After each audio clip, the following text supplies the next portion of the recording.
กินข้าวมือพองซึ่งในฝนตกย่อยย้ำหยอดไหลลงเนื้อนังดินเมืองปอตูจอดเสียง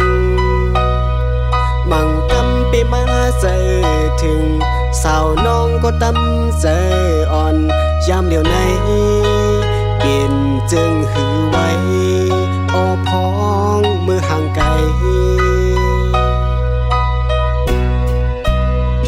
ดูไปไล่ทบกันก็หูใจขอดหักยุ่มอยู่ดีใส่มือพองสิบพงโทสู่กันข้าวชามอุกนาดความหักกำเก็บอ่อนหนึ่งปุ้ยก็อย่าไปเจอเล็กใจมีน้องก็เลวอันหักกึมด่วนเลย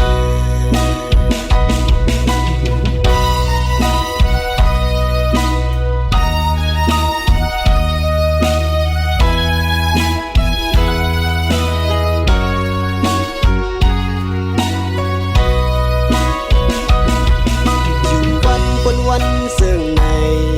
เจอสายวนซ้อมตาในมือ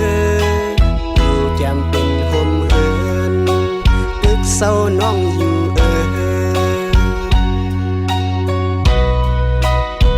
ตัวไปไล่ทบกันก็